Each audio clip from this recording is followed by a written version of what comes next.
Hey everyone, how's it going? It is I, the real Randy Chavez, coming at you today with a podcast with a very special person, Manu Choudhary, who is a chief executive officer of many things, but we'll start going from 2019.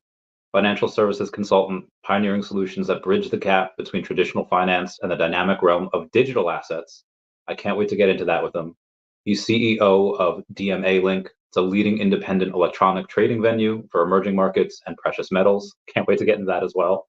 Non-executive director at Axion AI, which is an artificial intelligence, is the apex technology of the information age. Leap from humans telling computers how to act to computers learning how to act as momentous implications for the asset management industry. Axion AI is a leading player in deep learning, the newest area of machine learning, artificial intelligence. For time series forecasting, Axion AI partners with asset managers and hedge funds to deliver consistently high-performing end-to-end AI-powered quantitative investment strategies. We have a lot to go over. He is also the co-founder of Circulus. It was created to address the structural imperfections of the institutional digital asset custody market and uses cutting-edge technology to create accessible, scalable, and harmonious digital asset ecosystems. And he's also the co-founder of DeFinity Markets, something that I had just put in. Let's see how much we have here. $33,000 into. You heard it here first. The real Randy Chavez has gone on and put it on there. And that is what we're here to talk about today. That and much, much more. Please welcome the man behind the products, Manu. Hey, man, how's it going? Yeah, not too bad. How are you? I'm doing well. Thank you. So I just went over kind of your work history here. That's on your LinkedIn. You're still active in so many things. Thank you for making the time. How long do I have you for? No problem. Well, as long as you need me for, really. I mean, I'm pretty much done for the day, so I can relax and have a decent chat with you. Do not give me that option. Some of these go for like 4 hours, so we don't have to go that long. Oh, really? Oh, shit. Okay, it's that's not. So the first thing I kind of wanted to go over. Again, you have so many things and so many things that you're still present on. Like you're still CEO of DMA Link, and DMA Link having that, leading independent electronic trading venue for emerging markets and precious metals. Because you're in AI, because you're in crypto, how much energy do you still give to precious metals like gold, silver, or platinum? So let me give you a bit of background on me, and hopefully this will give a bit of context for the viewers in terms of my background and really why I got into crypto in the first place. So I spent probably, I don't know, 18 and a half years working in TradFi, working principally for a couple of UK investment banks, and my role there was principally in derivative sales and structuring. So sales and trading is kind of in my blood. Markets is kind of what I've done for most of my career, and essentially, in terms of client coverage, I covered mainly large corporates and institutions. So when I first came across, I guess, Bitcoin in 2012, a good friend of mine said we should probably buy a couple of £100 worth. It's probably worth a bit of a punt. I read the white paper and I kind of sat down and thought, well, this is interesting, but it sounds like this is some kind of government created honey trap because it's fully transparent, it's fully trackable, it's fully traceable. I just thought this was something that the NSA or the CIA had built, and I kind of ignored it. And the penny didn't drop for me regarding Bitcoin until probably 2017, unfortunately. So 5 years I wasted. I could have bought it $2.50. I didn't. I waited till it was 17,500 in my infinite genius. And so I bought, what did I do? I bought 2 days before the CME launched their futures contract. And unfortunately, it then collapsed 90%. So that was probably not the best thing to have done. But I stood by my comment. And my comment was this. Whenever I spoke to crypto natives and said, hey, what is the USP of Bitcoin? What is it that excites you about this? They kept telling me it was digital gold. I was like, that's amazing. What the hell does that actually mean? And they couldn't define it. And then the penny dropped for me in 2017 when I realized that, what is the uniqueness of Bitcoin? What is the genius of Satoshi? The genius is the creation, for the first time in human history, of digital signatures that could not be forged. And that's when the penny dropped, and I thought, holy shit, you know what? This is going to change banking. Banking is not going to be the same. There's a whole industry people that no longer need to exist. There's a whole division of companies that no longer will exist. This is insane. It's crazy. Now, obviously, I was shouting very loudly in December 2017. In 2018, not quite so loudly. 2019, yeah, not so much.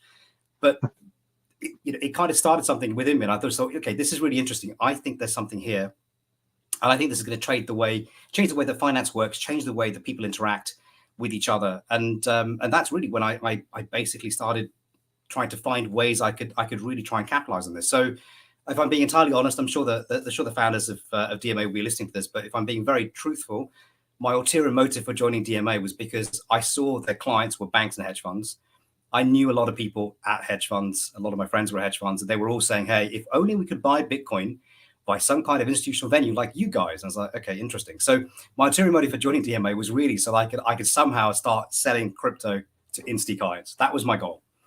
I didn't necessarily say that at the beginning. That wasn't. I didn't disclose it, but that was the real reason. That's why I did it. And essentially, when I joined, it's so much more complex than foreign exchange. And the reason it's more complex is because it's a bearer asset. So for instance, with FX, if I do a deal with you, let's say I do 50 euro dollar, and you say, sorry, oops, my bad, I made a mistake, I can decay the deal, I can cancel the deal, get rid of it. No problem. You'll pay the market loss, which might be a couple of $1,000, but that's it, no big deal. But when you have a blockchain, all deals are final. So there has to be an additional layer of authentication just to make sure that you don't have any fat finger issues, because if that happens, you've lost the assets, and what are you going to do? You're kind of done. Yeah. So there was an additional level of complexity that I didn't really understand, and this is the journey that we went on, and we did this ourselves. We kind of went through this process, and what we found was that a lot of the crypto natives just didn't take us seriously. They just said, "Hey, you're a bunch of ex-bankers. What the hell do you know about crypto?" And ironically, that's kind of when we sat down and said, "Look, we should maybe launch a coin.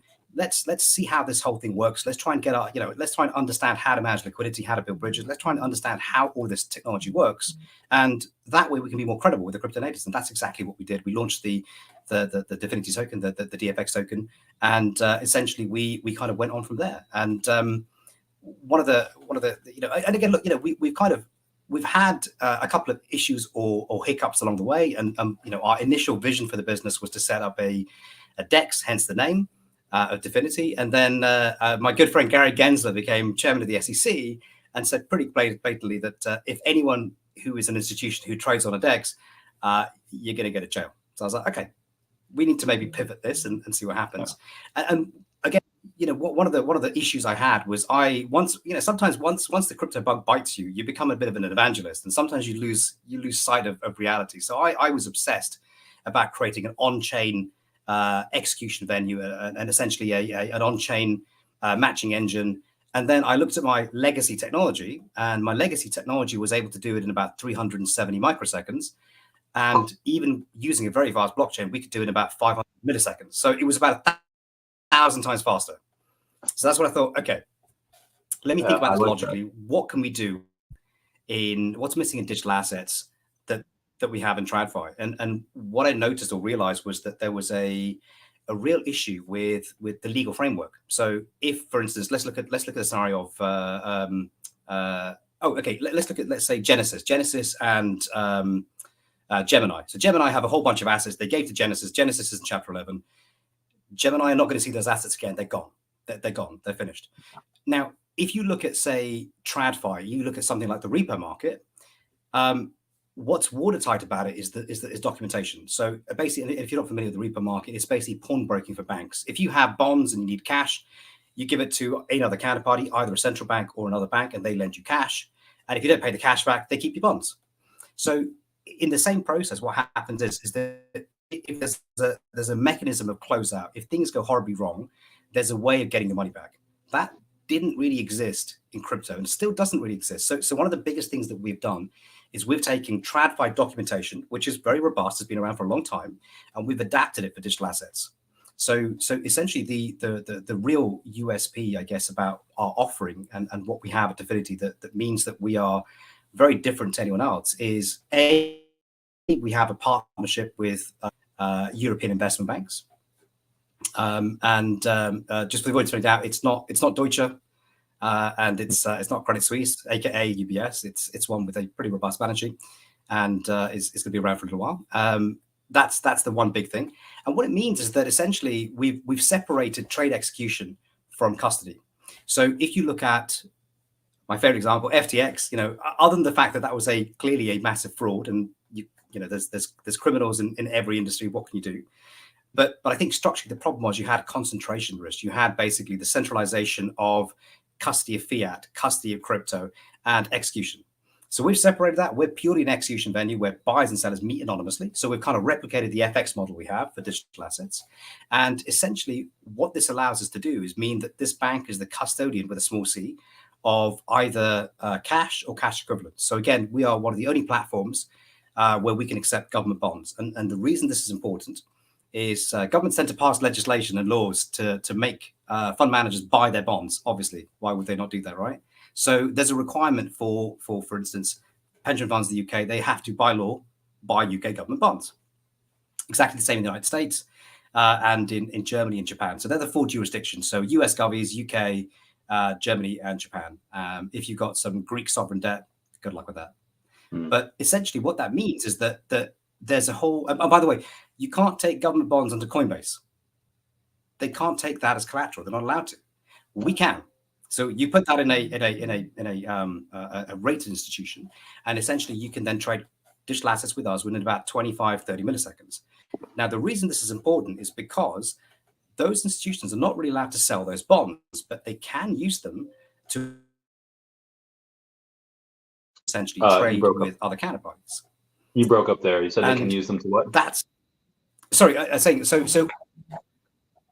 they can't sell them, but they can use them as collateral to trade with other counterparties or trade other asset classes.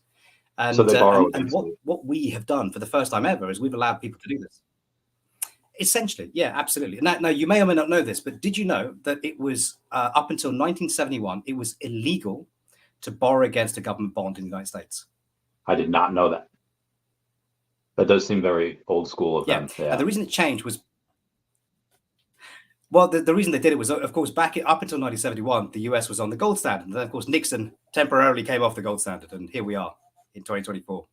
So the interesting thing about this, or the nuance about this, is that if you think about it logically, there's probably, I don't know, globally, maybe 200,000 funds.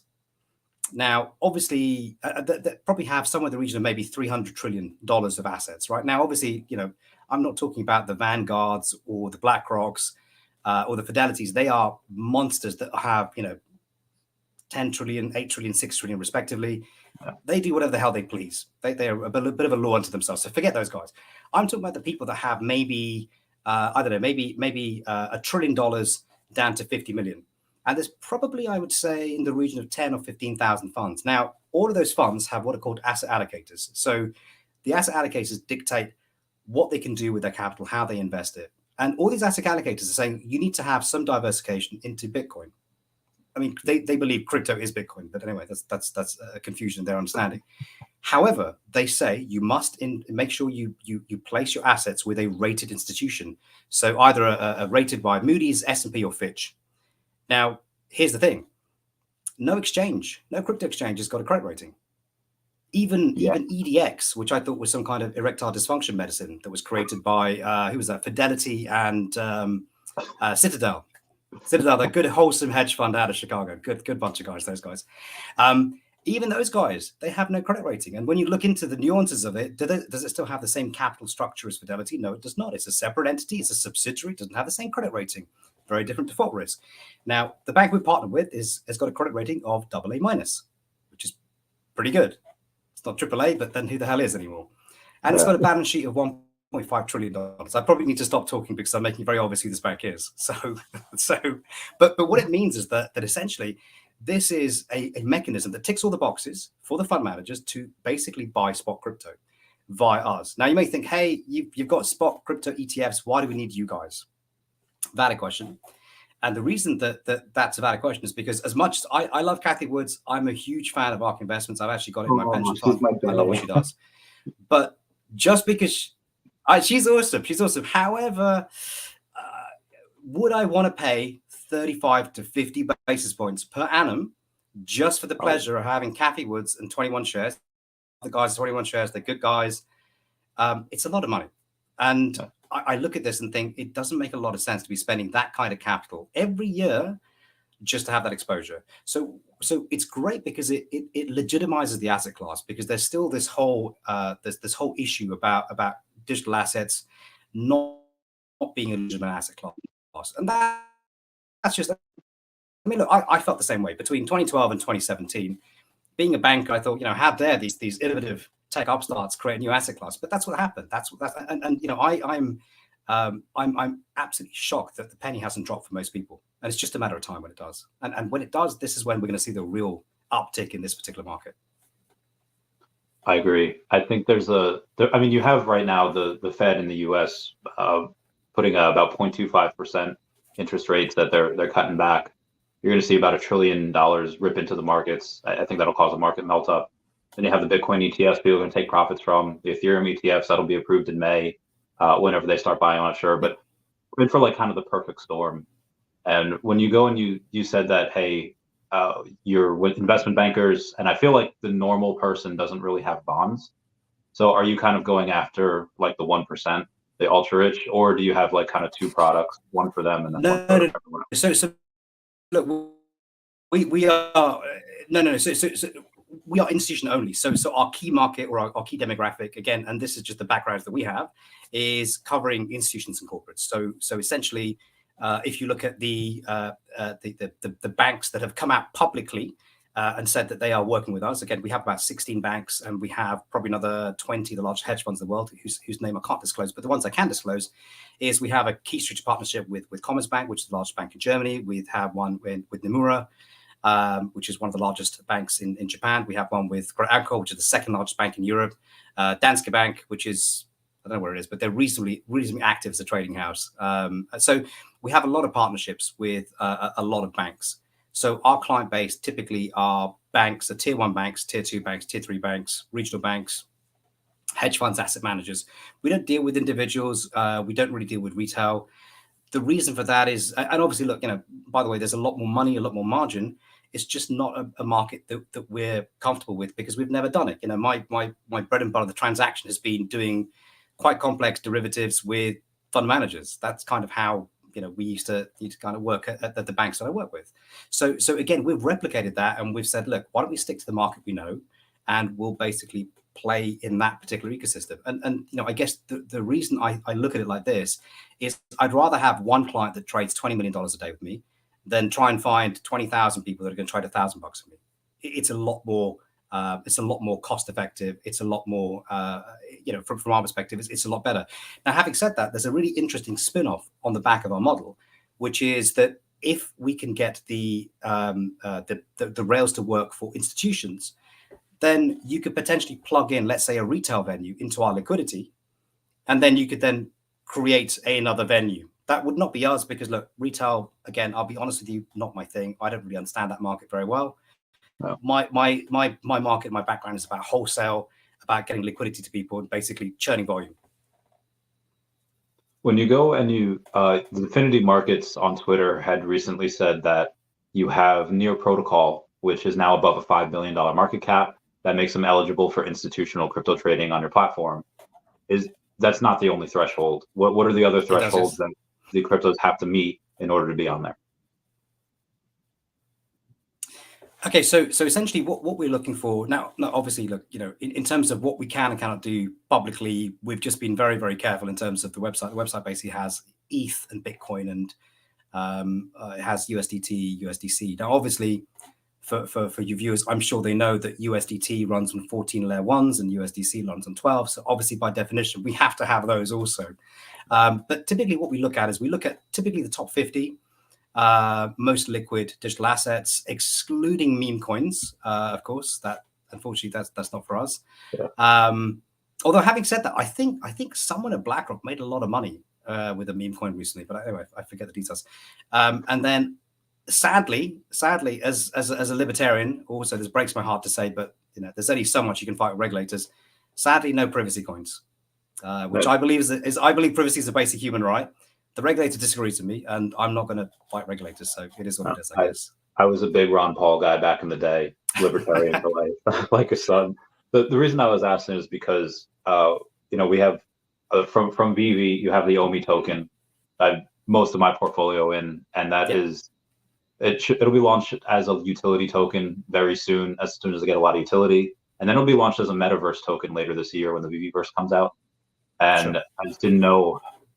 Obviously, the top 50, they should be there in the next 12 to 15 months. Just seeing what we had to do in order to get on your trading platform.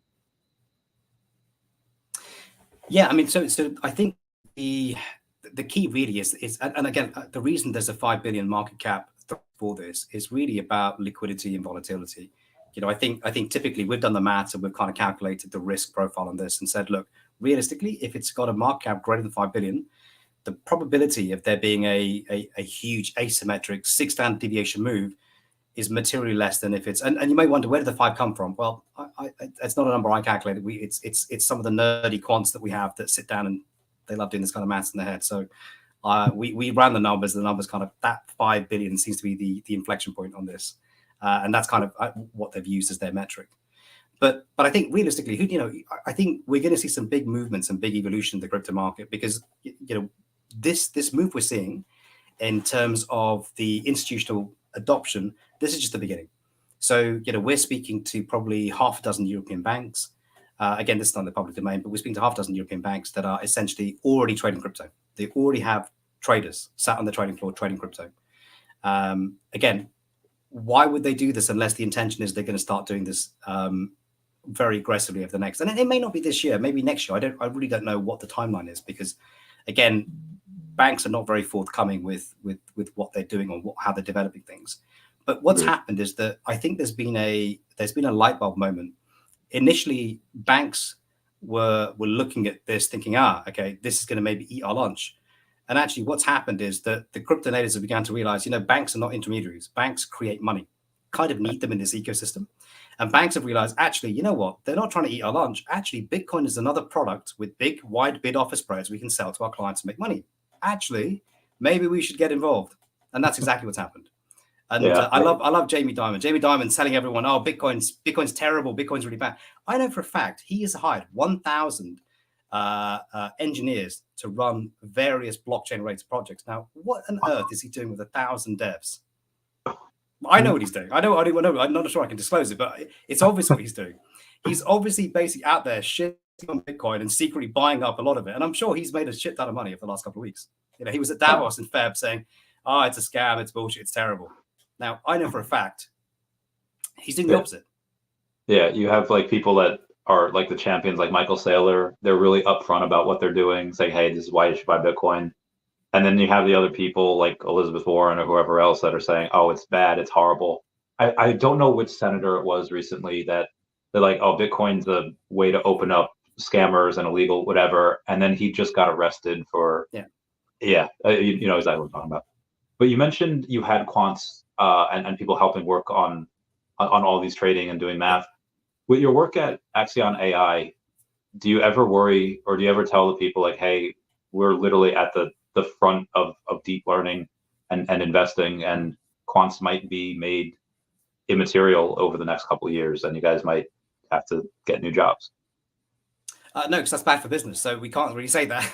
No, but again, look, actually, look. So just on this, so one of the very, very key things that we've done. So any of the businesses I'm involved with, there's always synergies and there's always crossover. So in terms of if you look at the core business, DMA, that business basically has got all of the relationships with all the banks and the hedge funds, which have been kind of migrated over to DeFinity for digital assets.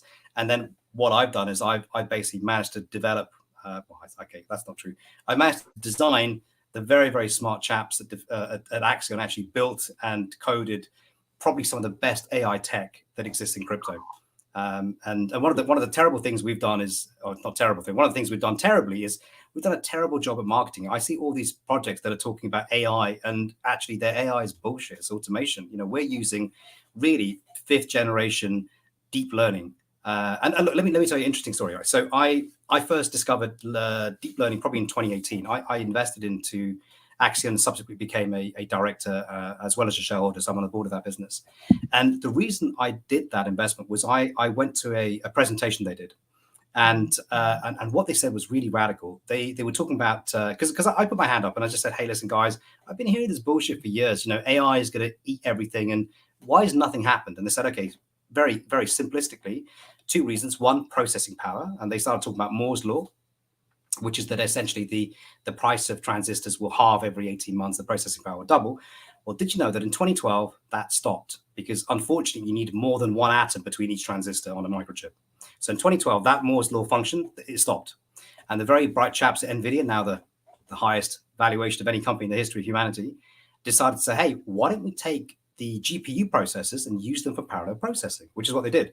So that created the capacity to essentially then process more data. And the very simplistic way that I kind of look at this is to say, look, if you have a string of instructions, if you have a CPU, it will take you, I don't know, X seconds to process it linearly. If you have 1,000 GPUs, you break it up into 1,000 pieces and you process them at the same time. It's 1,000 times faster, or can process 1,000 times more data. And then that was, we didn't really have enough data probably until about 2017. So in 2017, we suddenly had this huge amount of data. Suddenly, with the processing power and the data, you could then build proper AI. And what was interesting about the way they were explaining the deep learning agents, I always find it weird. They call them agents, like Agent Smith.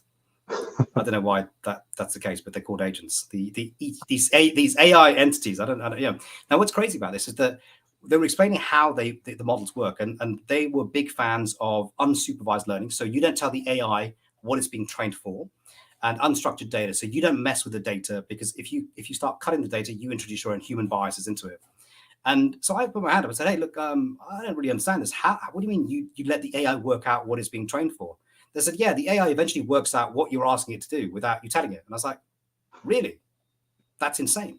And I was like, I'm sold. I'm absolutely sold. So basically, I changed my definition of AI from being this fugazi bullshit that people used to talk about for decades to being very, very specific. So my definition of AI, based on the guys at Axion, is the evolution of essentially humans telling computers how to behave, to computers learning how to behave without being told. And that last bit, without being told, is the real radical piece. So we use that technology that Axion built in our anomaly detector. I mean, I think that's the proper way to do it. And the reason that... Oh, sorry. You have someone like Google that, I don't know if you've seen their AI, where you ask it to go and say, hey, show me the founding fathers. And the founding fathers, all minorities, or like show me Elon Musk, and it shows the picture of Elon Musk as a black man. Yeah. Yeah. So okay. Now this is symptomatic. This is absolutely symptomatic of what happens when. Well, okay. Look, there's two issues. You've got this. What was the AI called? Bard, right? Again, which is a really stupid name for an AI, but you have this Bard AI, which they have put the most wake ideology and the most insane nonsense into the training scripts. I don't know what to say. It's crazy. So I would say you damage the AI by doing these kind of things. So and again, look, I guess there's two schools of thought, right? And there's one school of thought saying there has to be more control over AI, but the reality is that we don't really understand how some of these things work. And I'll give you another example of this. So when Axion first built this anomaly detector, this was for oil, not for crypto. The detector, this was in, when was it? This was in February of 2020, just before the whole fake pandemic in February and March, sorry. It was going absolutely nuts, and it was going absolutely bonkers about oil, saying there's going to be a colossal move in oil. It's going to be huge. And we were just looking at it going, Jesus Christ, this thing is clearly broken. There's not, and lo and behold, 30 days later, we had the biggest move in oil. And so we thought, wow, how the hell did it know? And that's when we kind of sat down thinking, this is really interesting. I wonder whether we could give it bits of information. Could we have some kind of model that works in crypto? It's so much more volatile than oil. So we did this. We sat down. We spent a lot of time and effort building it. And at the moment, we have two different versions. One is the daily, gives you a 24-hour outlook, and one is the hourly, which gives you a 60-minute window. And the hourly is about 84% of the time it predicts moves before they happen. So it's very, very powerful. It's the force. Unlike these models Jedi, where you're not.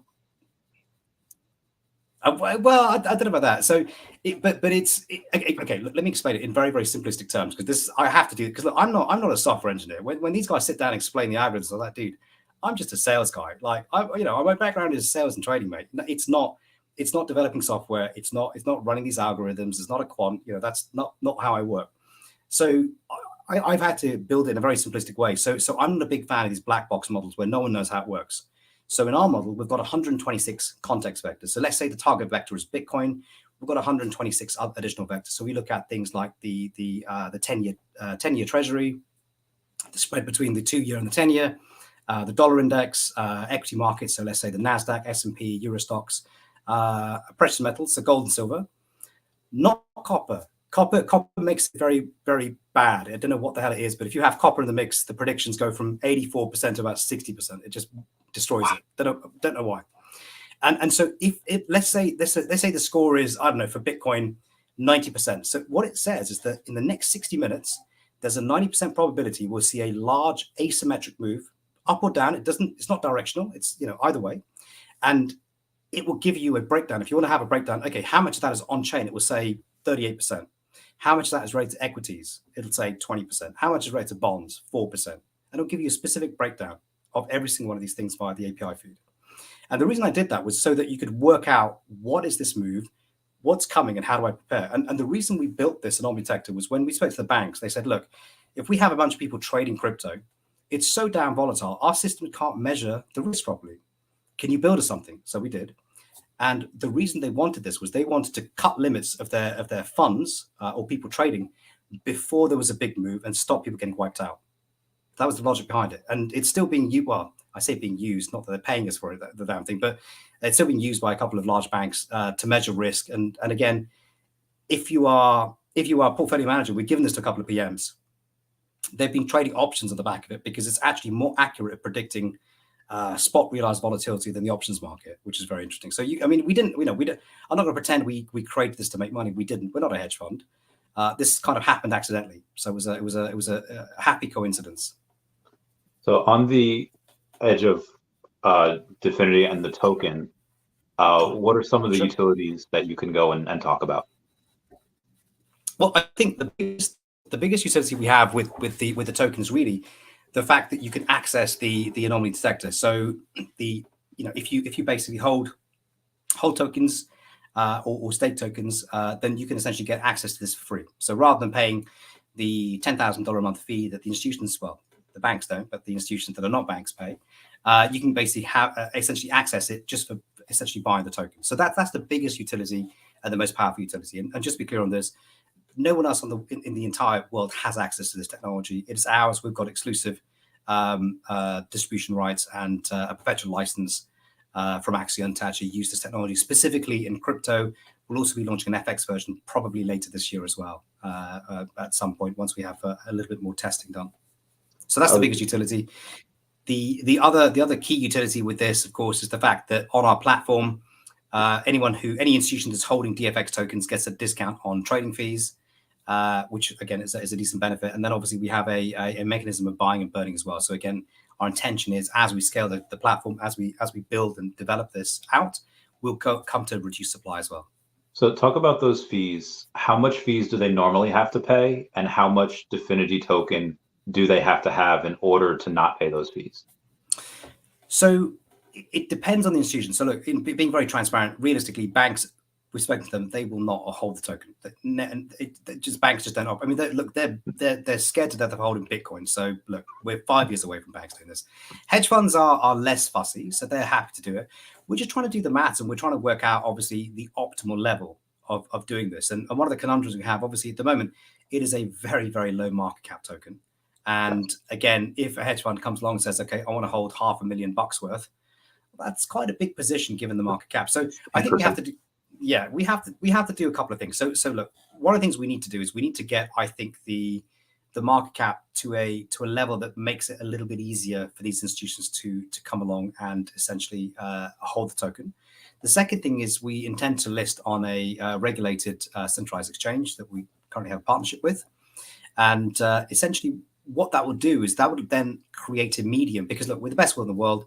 Yes, banks have access to MetaMask institutional, hedge funds have access to MetaMask institutional, but the reality is that the process of them using it and getting sign up to use it is pretty damn hard. So it just creates a barrier for their purchase, which we don't want. So the logical progression is as follows. So essentially, we will be looking to list on that centralized exchange, which is regulated. It's got a European VASP license. That will allow any demographic, any cohort of institutions to come along and buy a portion of those tokens.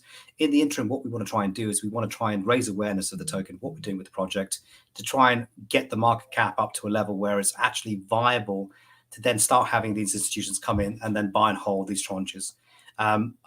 In terms of the fees, I can't disclose quite what the fees are in the public forum, but essentially, just to give you a rough idea in terms of a broad brush, by holding the tokens, you get a 20% reduction in fees, which when some of these hedge funds do serious volume, that's a lot of money they can potentially save as well.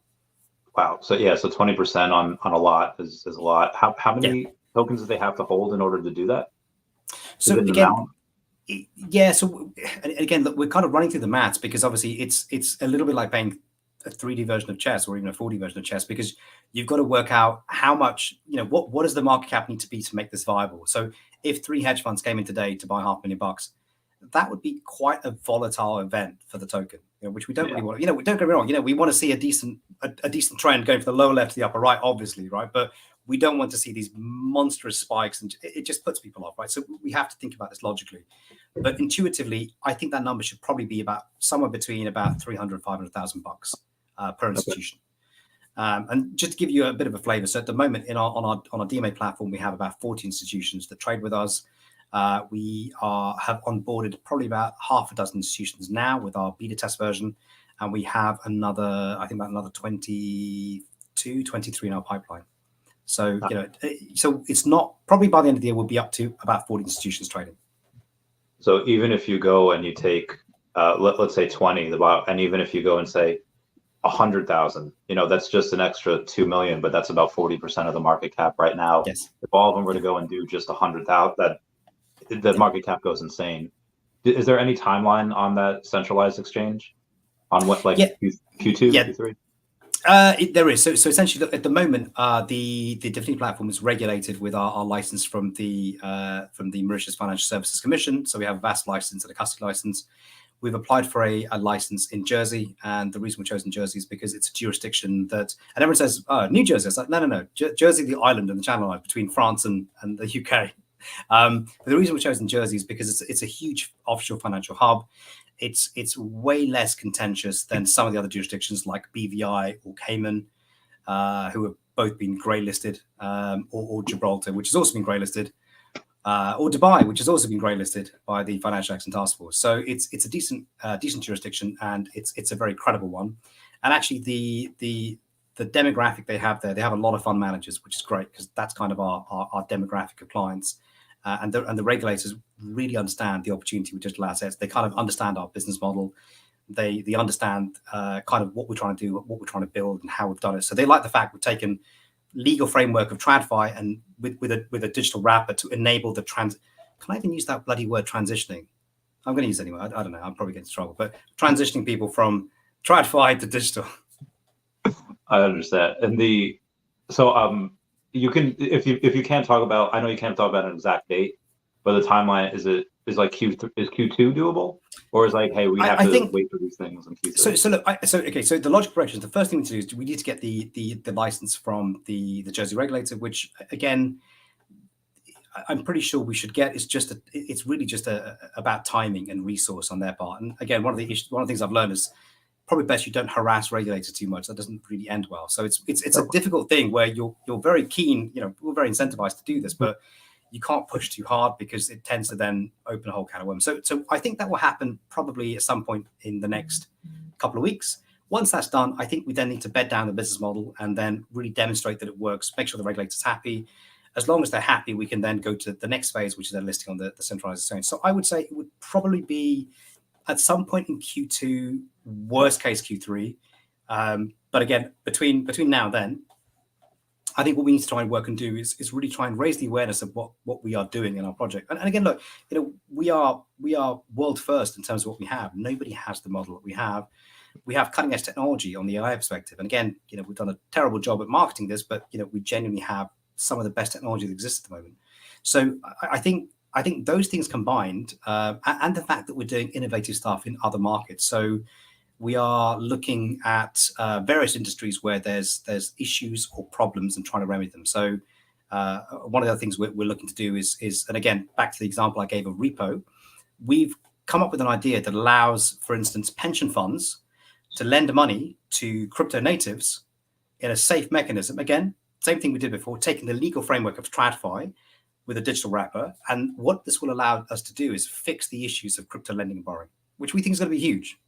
So we believe we have not just $1 billion idea, we think we have $2 billion ideas, because crypto lending and borrowing is broken. It's terrible. Yeah. And we believe that with what we have, we can fix this.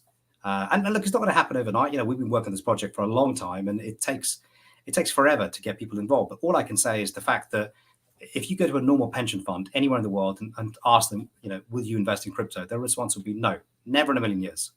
However, if I say, hey, if I could give you the economics of earning a 10% coupon, but you have no risk because the crypto is held by a bank and your risk is to that bank, they're like, I'm happy with bank risk. So suddenly you can get a lot of capital that's stuck with these pension funds, and they're chasing yield, right? They can pump it into digital assets. Then we can get more capital into digital assets. We can then start to, you know, I think, scale properly again within that ecosystem. So I think this is a virtuous circle. You know, it helps to take trapped cash that sat in the vaults of these pension funds and push it into another asset. And also, sorry, go. Oh, and I was just saying, Bill Gardner, currently the way I buy it is just on Coinbase Wallet. You could do it on Uniswap. Just be advised, you can't really do more than maybe like 1,500, or else it kind of goes up, because I think it's like 20,000 in volume a day. I don't know if you've taken a look at like some smaller exchanges, any other smaller exchanges that maybe don't have those big regulation stuff. Take a look at. Yeah, no, so we have. So we did try and list on some of the smaller exchanges. The issue you have is that doesn't remedy the issue. Oh, sorry, that doesn't fix the problem. A lot of these exchanges are domiciled in the Seychelles, or Vanuatu, or Curacao, and yeah, it's not helpful. So when you're trying to get a hedge fund that's regulated, let's say in, I don't know, in the Cayman Islands, they will not be able to face that entity anyway. So I think that the only realistically the only genuine way we can encourage these institutions to come along and buy these big tickets is if we have a venue that is accessible by them, but not only them, but also individuals if need be. So it's a demographic that kind of overlaps both our client base and the client base of the token holders as well. And we've kind of done that so far. So again, it's really just a logical progression of trying to, I think, increase the market cap to a point where it makes it viable to then listing, and then encouraging those institutions to basically then buy and hold. So what you'll see is a bit of a ratchet effect. Initially, you'll see a bit of appreciation. When they come in, obviously, you're going to see spikes, and then you'll see the flat line and hold that price and then continue. Yeah, when you go and list on that big exchange, I guarantee you, especially when people know your story and know that this is going to be one of the greatest stories in crypto ever told, that there's going to be other people that are just going to renegade list. Like they won't ask permission. They'll just acquire a lot of it, and then they'll list it on there for free. You won't even know. You'll have one of your people tell you at like 2 a.m, hey, we just got listed on this exchange. Yeah, it's to be fair, it's already happened. I've seen people sending me links to other websites that have got the same code as our token, saying, "Oh, have you changed your logo?" I was like, "What the hell is this?" And you know, some random website that's been built by people that know nothing about. You read what they say, and it's like this is all bullshit. It doesn't make any sense. These people have no idea about finance. So it's kind of already started to happen to a certain extent. So yeah, I understand that, and look, there's not much you can do about this really. I think the problem is once the token is in the ether, it's a bit of a law unto itself. No. On the distribution amount, and again, you don't have to say if you don't need. As far as being the co-founder, and then you have like the CEOs, all the people that work in the company. What is the distribution like of the token throughout them, and then throughout the rest of the public? Yeah, sure. So essentially, when we did the initial distribution, we basically allocated 10% for management, and essentially the management tokens have basically been investing. They will be allocated at some point. But again, look, I'm a big fan of kind of transparency. So what we'll do is when those tokens are distributed, which will be probably back end of this year, and given to the founders, we'll disclose the wallet addresses, and probably not go as far as to name the names next to wallet addresses. Maybe that's a bit too much invasion, but you'll be able to see very clearly who the founders who the founders are, and basically what their allocations are essentially. And yeah. I think the reason I want to do this is I want to basically say, look, if there's 100x, you can't blame me for selling some. If it doesn't, then I'm not going to sell anything. I'm going to hang on to it and then basically make sure it does do some kind of cataclysmic rally to the upside, which of course is not investment advice. That's just me giving friendly advice. Yeah. How many people work at DeFinity Networks right now? So basically, what do we have? We have probably about 12 employees around the world. We have basically a couple of us in London. We have our operations team in Mauritius, and you may wonder why Mauritius. Well, one of our founders is from Mauritius, and again, the great thing about Mauritius is that they can speak English, French. Some can even speak Spanish, which is really useful. So they're multilingual, and because in Ireland, even if they're very, very smart, it's hard for them to abandon ship and go and work for a rival firm because it's difficult to leave the island. So it's, once you've got decent staff, it's, the difficult thing we have is hang on to them. In Mauritius, it's a bit easier. London is very difficult. There's a lot of great people, a lot of very, very good talent, but it's such a competitive market. It's very difficult, particularly for us. We're a very young company to hang on to staff. And the fear you have is, you spend a lot of time and effort educating people, telling very smart people how we're doing things in a radical way. And if they leave, then your IP walks out the door, and that's something we're very acutely aware of. I do like that there's only 12. So let's say all of them have a little bit of the token. That is about 1/2 of 1% of all owners, because there's about 2,400 holders of the token. So it's right now it's pretty well distributed, and that's obviously going to grow a lot. When you go and you take a look at growing the team, what's the next step for the team, and what's the next step for hiring?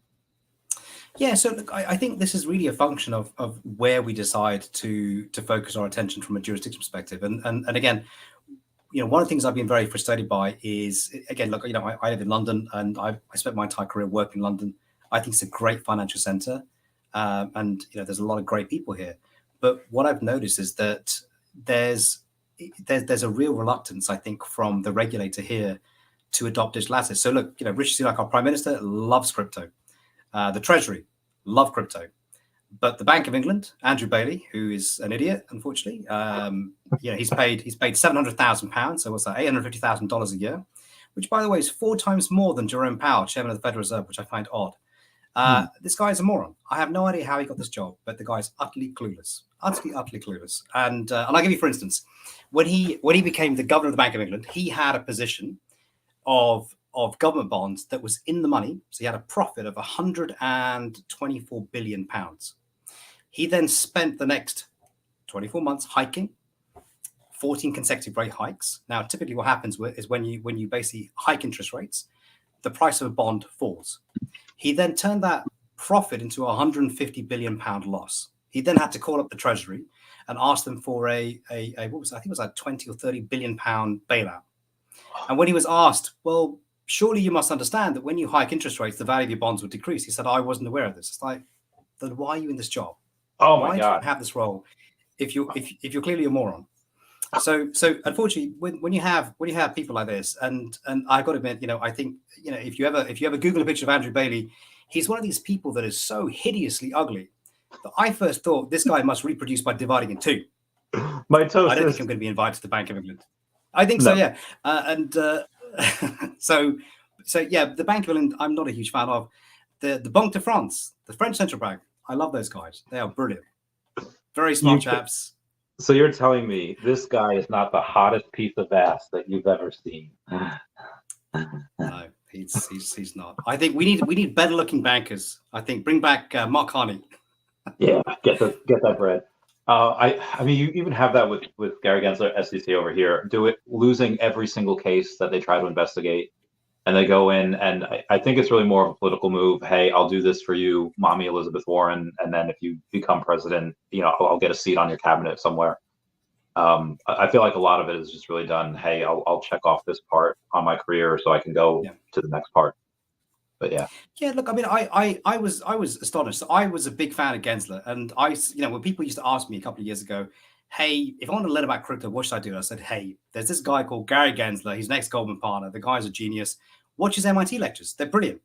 And then when I heard he's going to become chairman, I rang on my friend saying, this is a great moment for crypto. Mark my words, this guy's going to change it. And he did, for the worst. And it's like, who was the comedian Bill Hicks? Bill Hicks? You familiar with him? No? Remind me, my brain's derping on Bill Hicks. So he was kind of big in the 90s. So he was, I think it was from Texas actually. But anyway, if you ever Google his material, he's a huge fan of him. He's a rare breed of libertarian comedian, a bit like gosh, who was George Carlin was a very similar kind of comedian. So if you're just Google him. but yeah. So again, a big fan of it. He said something really interesting. He said the reason that nothing ever happens when you have a new president or a new political party is because typically you get taken to a room and you're shown a video of the Kennedy assassination from an angle you've never seen before by the CIA, smoking a cigar, saying any questions. And I find it hilarious, but it's so true.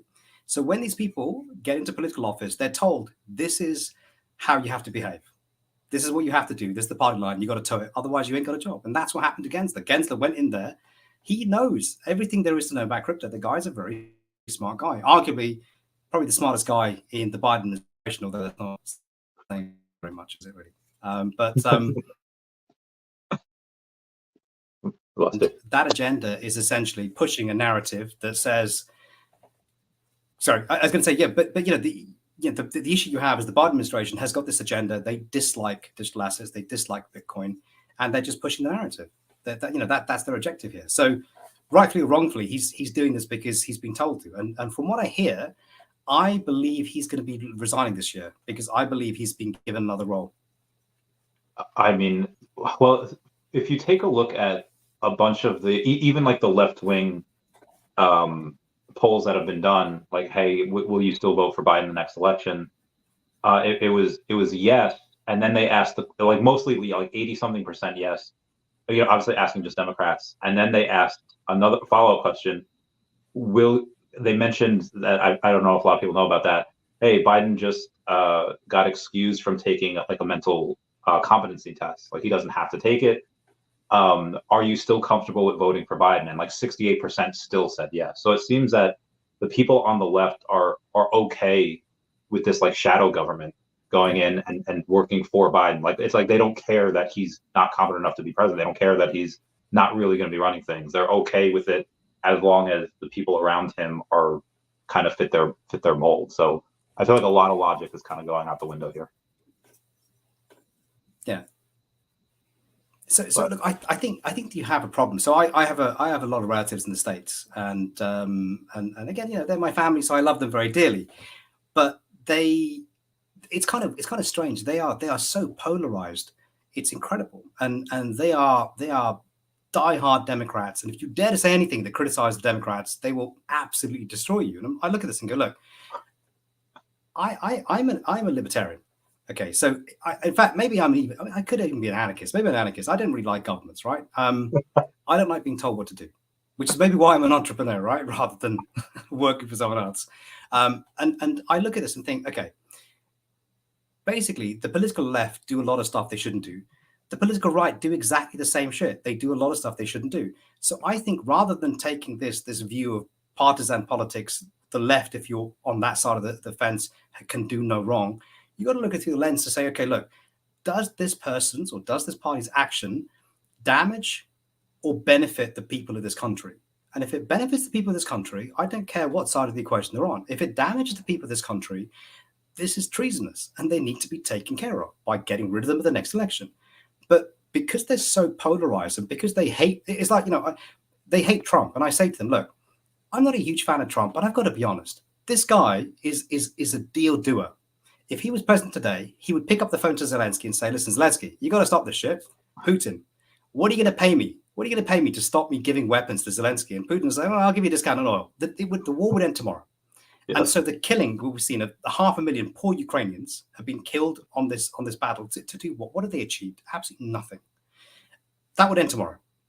I mean, you have the peace deal that's currently going to be on the table and what they'll likely take is the same peace deal that were to happen in early 2022. It would have been, all right, you're going to take, officially Russia will take Crimea, and then they'll take like Donetsk, Lugansk, like kind of the eastern part of Ukraine.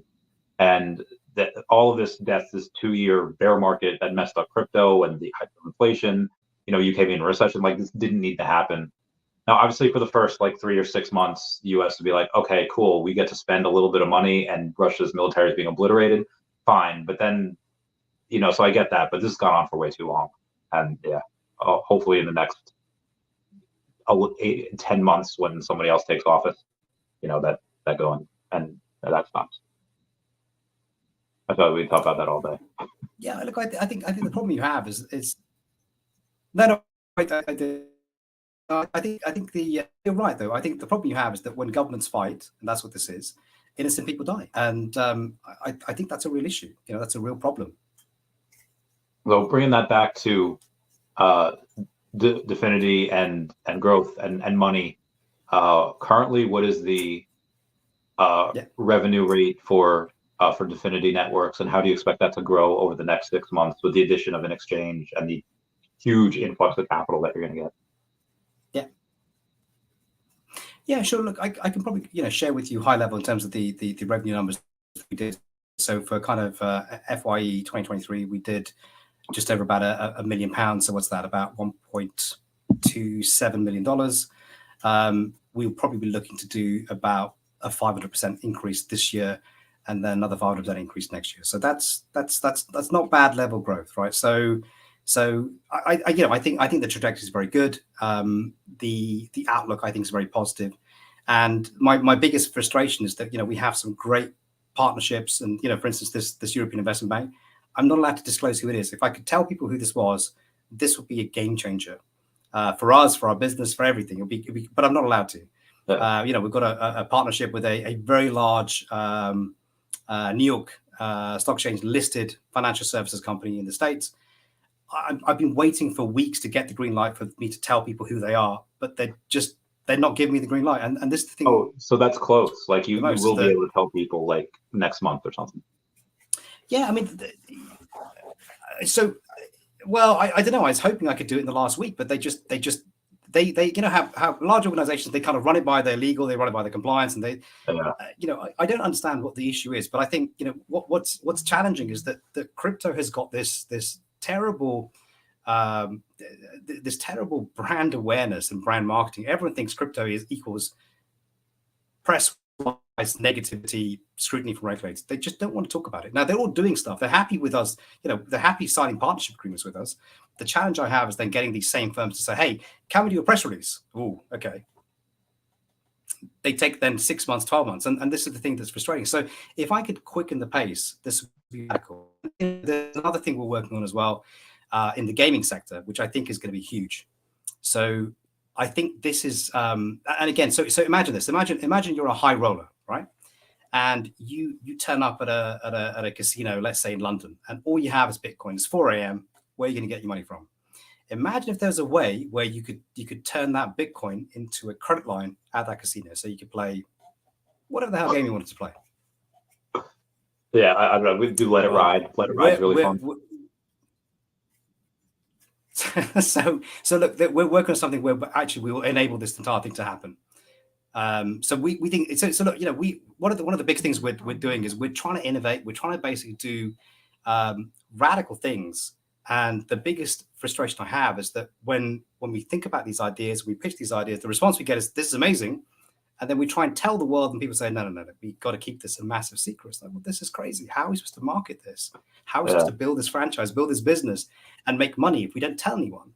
And that's the biggest frustration I have with digital assets and crypto, is that there is this. For instance, if you speak to a bank, you can't use the word crypto in emails. You've got to refer to it as digital assets. So is that interchangeable with? I kid you not. I kid you not. Is that interchangeable with NFTs? So let me.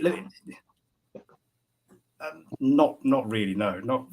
It's slightly different. But the reason that they use the term digital assets is if you think about this logically, why are banks interested in crypto? Well, two reasons. One, because it's a new product they can sell to their clients and make money out of. But the real reason is that if you look at the crypto market, it's got a 2 trillion market cap today. But if you look at the bond market, that's got a market cap of 120 trillion. The loan market is 226 trillion. These are huge markets. And what's going to happen is that there is going to be a tokenization of those assets. So look, there's two schools of thoughts. You have some people that are taking bonds that exist today and turning them to tokens. That's a stupid idea. That's never going to work. But what the banks are doing is they're taking a new issuance So let's look at UBS issued a bond last year. It was a digital bond, and they issued it. And the reason that they want to do this is because at the moment, if I have a bond, if I issue a bond, I would employ a cast of thousands twice a year to pay a coupon to you to find out who the hell you are, where you are, how much I owe you. And they do manual payments to these individuals. Now, guess what? We have these amazing things called smart contracts that means you don't need any of this shit. And that's the attraction. And that's why the digital bond market is going to be huge. And again, look, we are sat in a great position because the people that are sponsoring us within this particular bank are the guys from the capital market desk, the guys that issue the bonds. And the reason they want to work with us is because whether you are executing a trade that is Bitcoin, whether you're custodying, whether you're settling, whether you're clearing Bitcoin or a digital bond, guess what? The process is 100% identical. There's no difference. So if we can trade Bitcoin on our platform, guess what? We can also trade the UBS digital bond on our platform. So I have two questions here. Well, I'll do this one first. Because you've mostly had experience with Bitcoin and like these high level ones that are generally more stable, do you think that you might be underestimating yourself and being too conservative when saying, oh, we'll grow 500%?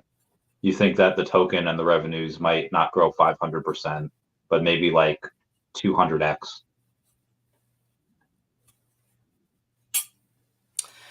I mean, look, I guess we're being very conservative. You know, we're being super conservative in terms of our forecast. You know, could we see it as a scenario where that happens? Yeah, absolutely. You know, but a lot of stars need to align. So a lot of things need to happen in a certain order. Is that possible? Yeah, absolutely. I think it's definitely possible. You know, is it going to happen? I don't know. You know, I sadly I don't have a divinity in the future. You know, we have a good idea, but I don't know. So look, I think the thing to be aware of in this market is no matter how innovative you are, I think there's a lot of issues and hurdles that are waiting around the corner. And look, a lot of this, I'll give you, for instance, when we first started speaking to banks, they thought I was mentally ill. They actually thought I had a mental illness, and they thought I was crazy because I kept talking about Bitcoin, and they just said, look, what is wrong with this guy? You know, why are you talking about this shit? We don't care. And I said, no, but your clients, your fund managers want to do this. And they're like, no, they don't. And then guess what happens? The fund manager starts saying, hey, we really want to trade this. And the bank starts thinking, shit, we should probably do this. You know, so, you know, you have, and what's really interesting is that the best meeting I ever had was with a risk guy at a bank. And he was saying to me, look, this anonymous money that's used by money launderers and terrorists, like, you know, I don't get it. And I was like, what are you talking about? He said, Bitcoin. I said, okay, look, Bitcoin is the most trackable, the most traceable asset in the world. If I have your Bitcoin wallet address, I can not only track what you've done previously, I can track you for the rest of your life. No. He said, really? I said, yes. He said, show me how this works. I said, okay. Have you ever heard of blockchain analytics? No. I said, okay. Have you ever heard of blockchain scanner? No. I was like, let me show you some magic. And I did. I ran through this process. I just showed him Etherscan, for example. Ran through the process, and he was just blown away going, wow. So unlike fiat, when it comes into an account, you don't know where the hell it's come from. It's a bit of a closed loop. With this, you can track it from the source all the way back to where it went to and where it's come from. So once he understood this, he's like, this is incredibly transparent. And he said, wow, this is actually exposing these users to a bit of a security risk. I was like, well, yes, it is. Which is when I said, hey, you know what we should do? We should allow people to trade Monero. That didn't get well. So that's not happening, sadly. But yeah, so when the penny dropped about how transparent this was, suddenly the risk guys were like, holy shit, you know what? This is actually much safer than we thought. It's not this anonymous money used by these bad guys. It's actually very transparent. So that's, I think, a really interesting nuance. And again, look, a lot of the regulators only recently began to understand this. And what you find is the regulators that get this are the guys that are like, you know what? If it's a Bitcoin or an ETH, or as I call them, surveillance coins, but that's maybe because I'm an anarchist, I don't know, then they're happy with them. If it's a privacy coin, then they're not. So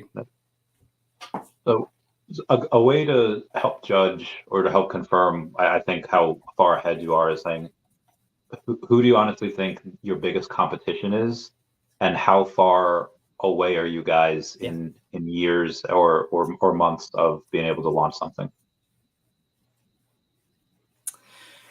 Sorry, how far are we away, or how far are they away? Sorry.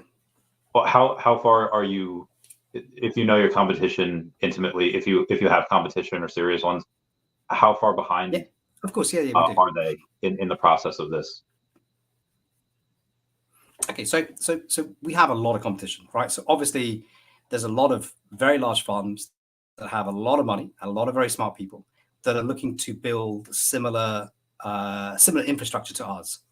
So, but I'd say the big difference between what we're doing and what they're doing is that they are basically just TradFi people, or they're crypto natives, right? So what makes us very unique is look, I put my hand up. Yeah, I was a banker for the best part of 20 years, as was my CFO.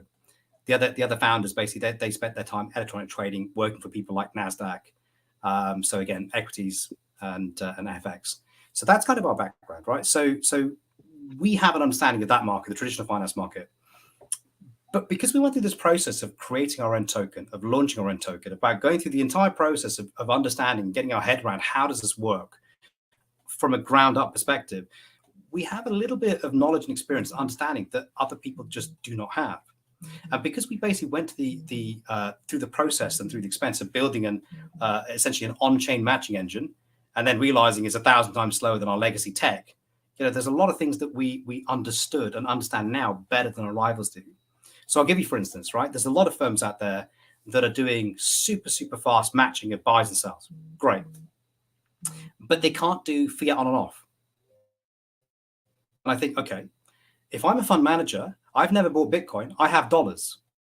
How do I buy the Bitcoin if you can't take dollars?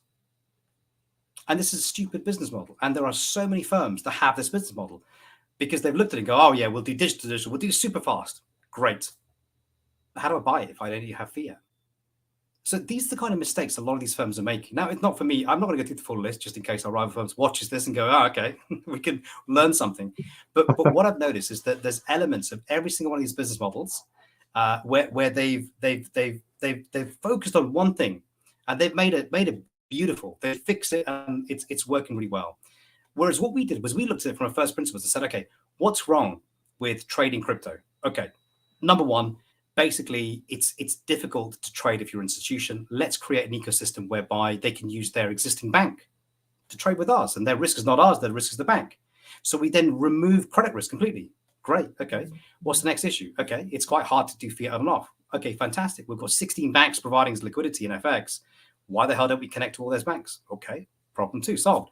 Deliverable FX. It's hard to do euro dollar. Can you repeat that last again, 20 seconds? You came in a little broken up there.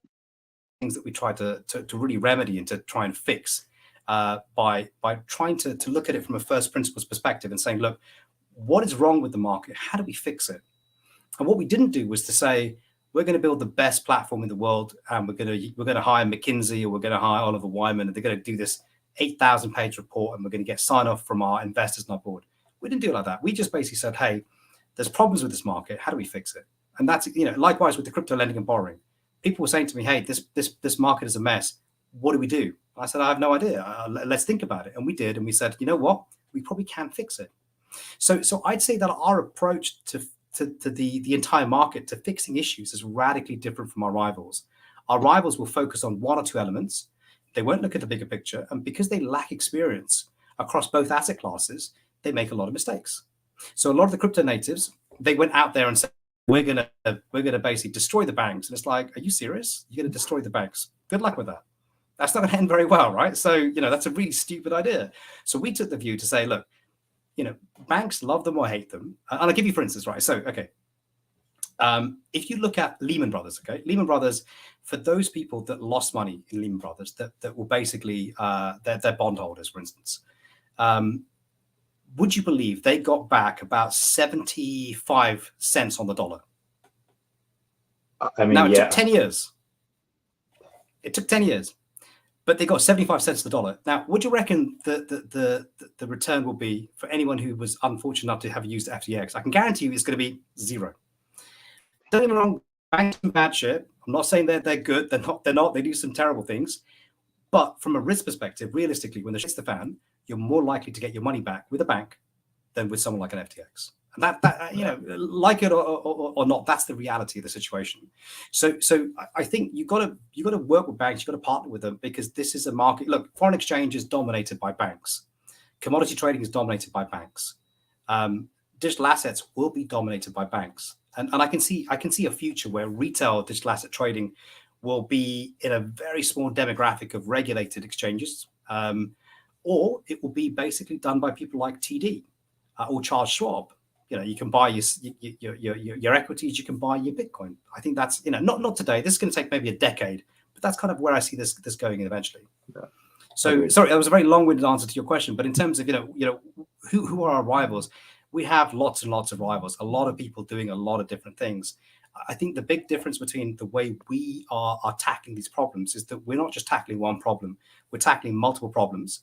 And the way in which we're trying to remedy those problems is by speaking to the users, speaking to our clients, and saying, "Listen, what do you think is wrong with this market, and do you believe our logic makes sense?" And if the answer is no, then we say, "Okay, we've done this wrong. Let's think about this again." If they come back and say, "This is genius," we're like, "Okay, cool. So this is actually solving a problem, fixing an issue, and actually we should make money out of it because we're doing the right thing." So just a quick thing from Stan, which I know you went over. I'll kind of sum it up. This says DeFinity protect consumers from such mishaps that FTX Celsius did. Well, I mean, DeFinity is not an exchange, but they partner with banks where there's no real credit, or there's no real risk for people holding that FTX at that bank, because the risk is all on the bank. Is there anything you want to add to that? Yeah, no, that's correct. So the big difference between FTX and look, okay, FTX is an example whereby you had Sam Bankman-Fried, who was unfortunately a fraudster. You know, it's no different to Bernie Madoff. You know, Bernie Madoff was on the board of bloody FINRA, the regulator. The guy was just a criminal. So there's an element of criminals. There's nothing you can do about it. There's no and you know, I keep hearing this nonsense from people that keep saying, we need more regulation. We don't. I mean, you know, let's take a foreign exchange. Foreign exchange trades $7.7 trillion a day. It is the biggest market in the world. It is 100% unregulated. There's no regulation. You don't need regulation. What you need to do is you need to have basically checks and balances that ensure that you have a demographic of participants in that market that behave in a way that's not criminal. That's the issue. It's more of a behavioral and conduct issue than a regulatory issue. You know, we can have, you know, all the regulation in the world. It won't change what happened to Bernie Madoff. Doesn't change anything. You know, that element will still exist. So in terms of the way in which we work, your assets will never be with us. They will be sitting either with your custodian. So you can use either Fireblocks, or you can use an accredited custodian like Bank of New York Mellon, State Street, Fidelity, whoever you wish. Or the fiat or cash equivalents will be with a bank. So we don't touch them. We are just a venue where buyers and sellers meet anonymously. That's it. So we're a very, very different model. You know, we will not take those assets and hold those assets. You don't have to worry about what are we going to do. And again, look, you know, this is very, very similar to our FX model. You know, why do some of these very large banks trade with us? And we're a fintech. The reason they trade with us is because they're not really trading with ours. They're really trading with the other banking counterparties. We are just essentially a venue where they can see bids and offers and trade. That's it. So you mentioned that when you have to email these banks, you cannot use the words crypto. You have to use the words digital assets. And I know that professionally, you said that's not interchangeable with NFTs. But personally, have you gotten into any NFTs? Have you gotten into VV? You haven't gotten into those?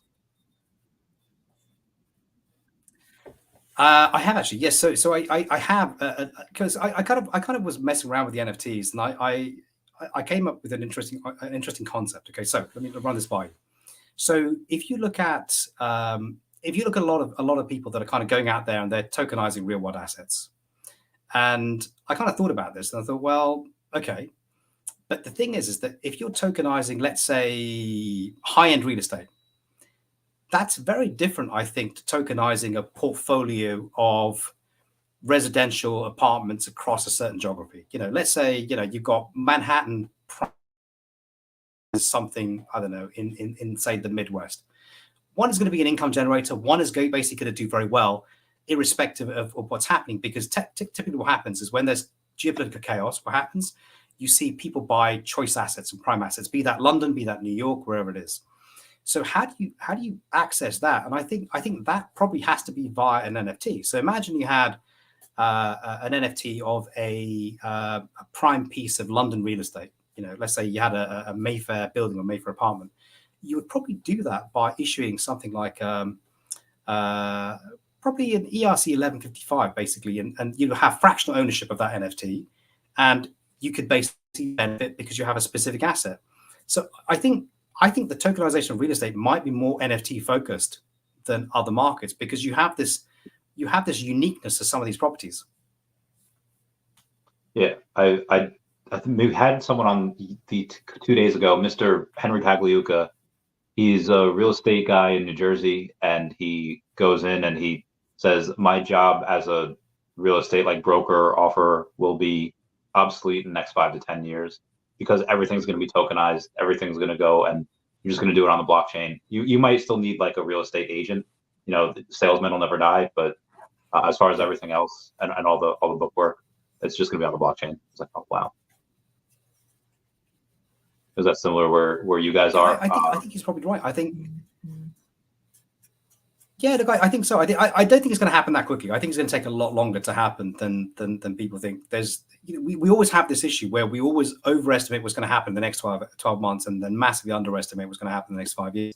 So I think this is maybe something in between where I think we're going to see a big step change. I don't think it's going to happen quite that quickly, but I think by the end of the decade, yes, there's a very good chance that it will be a very different market. I think so too. I think we'll go and end it here. It's been about hour 15. I do want to talk to you off camera a little bit. Before we bounce, is there anything that you want to go and talk about with anyone Sure, else? yeah, of course. You didn't mention.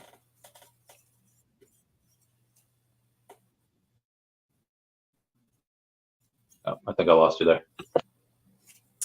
I guess the only thing I'd really say is, sorry, I think I lost you for a second. Yeah, look, I guess the only thing I'd really say is that I'd encourage everyone to have a look at our site. I'd encourage everyone to have a look at the paper we've written on the anomaly detector, and I think it's one of these things. Take the Pepsi challenge. If hopefully you're not too old to remember what that means, but try it and see what you think, because it really is radical technology. And a lot of people say to me, "Oh, how do I use this to trade?" And the problem is that because it's such new technology, and it is so radical in terms of how it works, that it's difficult for me to give advice and guidance. So if there's anyone out there who is an active trader, who wants to have access to this, who wants to kind of help me put together a how-to guide, because I've been asked by so many people, and I need to do this, I just haven't had time, then I will be more than willing to give them access to this to have a look at, to see how they use it for their trading. So I know there's a bunch of hedge funds that make money out of this, but frustratingly, when you speak to these hedge funds and you ask them how they do it, they won't tell you because they tell me it's proprietary. It's like, but wait, but using my technology. They're like, yes. So I guess that would be my message. If there's anyone out there who's an active trader that's interested in getting access to this, if they're willing to help me put together a how-to guide, please reach out, and I'd be delighted to give you access. Awesome. Thank you for that. And again, if anyone wants to go and buy the DeFinity token, DEFX, that's Delta, Echo, Fox, X-Ray, you can do it on Coinbase Wallet. You can do it on Uniswap. And it's just right there. It's 1, 2, 3. You just swap your Ethereum for DeFinity. Everyone say bye-bye to Dashi. Bye-bye, Dashi. Thank you for coming on. Again, I'll talk to you off camera a little bit. Sure. This has been great.